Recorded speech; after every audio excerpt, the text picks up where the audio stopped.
Super കപ്പിൻ്റെ നാളും തീയതിയും എതിരാളികളെല്ലാം തീരുമാനമായി നിങ്ങളെല്ലാവരും അറിഞ്ഞിട്ടുണ്ടെന്നാണ് ഞാൻ വിശ്വസിക്കുന്നത്. അപ്പം അതിൻ്റെ ടെലികാസ്റ്റിംഗ് എവിടെയാണ്, സ്ട്രീമിംഗ് എവിടെയാണ് എന്നൊക്കെ നിങ്ങളെല്ലാവരും അറിഞ്ഞിട്ടുണ്ടെന്ന് എനിക്കറിയാം. പക്ഷേ നമ്മുടെ കമൻറ്റ് ബോക്സിൽ കുറച്ച് ആളുകൾ ഇപ്പോഴും അതിൻ്റെ ടെലികാസ്റ്റിംഗ് ഡീറ്റെയിൽസ് ചോദിക്കുന്നുണ്ട്. അവരോട് എനിക്ക് വളരെയധികം സ്നേഹമുണ്ട്. കാരണം അവർ നമ്മുടെ ചാനലിനകത്ത് കണ്ടൻറ്റ് പ്രതീക്ഷിച്ചിരിക്കുന്നു എന്നുള്ളതിൽ വളരെയധികം സന്തോഷമുണ്ട്. ഞാൻ കുറച്ച് നാളായിട്ട് ഉഴപ്പാണ് എന്ന് ഞാൻ അഡ്മിറ്റ് ചെയ്യുന്നുണ്ട്. പതിയെ പതിയെ ഉഴപ്പൊക്കെ മാറ്റാൻ ഞാൻ ശ്രമിക്കാം. അപ്പം കേരള ബ്ലാസ്റ്റേഴ്സ് എഫ് സിയെ സംബന്ധിച്ചിടത്തോളം ഇനി മുന്നിൽ അവശേഷിക്കുന്ന ഈ ഒരു സീസണിലെ കനലൊരു തരി എന്നൊക്കെ പറയാൻ പറ്റുന്ന പ്രതീക്ഷയുടെ ആ ഒരു ബാക്കി കണിക സൂപ്പർ കപ്പാണ്. 4 മത്സരങ്ങൾ വിജയിച്ച് കഴിഞ്ഞാൽ ഒരു നാഷണൽ ലെവൽ കപ്പ് സ്വന്തമാക്കാൻ പറ്റും എന്നത് ചില്ലറ കാര്യമൊന്നുമല്ല. ഏതായാലും അതിൻ്റെ സംഭവങ്ങളൊക്കെ സെറ്റായിട്ടുണ്ട്.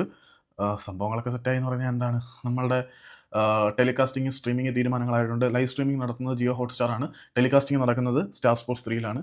അപ്പം എങ്ങനെ കാണാം എന്ന് ചോദിച്ചു കഴിഞ്ഞാൽ ജിയോ ഹോട്ട്സ്റ്റാർ വഴി സ്ട്രീമിംഗ് കാണാം. പിന്നെ ജിയോ TV എന്ന് പറയുന്ന ഒരു സാധനത്തിനകത്ത് സ്റ്റാർ സ്പോർട്സ് 3 കിട്ടാൻ ചാൻസ് ഉണ്ട്. നിങ്ങൾ ജസ്റ്റ് അതിനൊന്ന് നോക്കിക്കഴിഞ്ഞാൽ ചിലപ്പം കിട്ടും. പിന്നെ കേബിൾ TV ഓപ്പറേറ്റർമാരോട് പറഞ്ഞാൽ അവന്മാർ സ്റ്റാർ സ്പോർട്സ് 3 ഒക്കെ വീട്ടിൽ സെറ്റ് ചെയ്ത് തരും. ജിയോ സിനിമാസ് ഉണ്ടല്ലോ, നോക്കാം.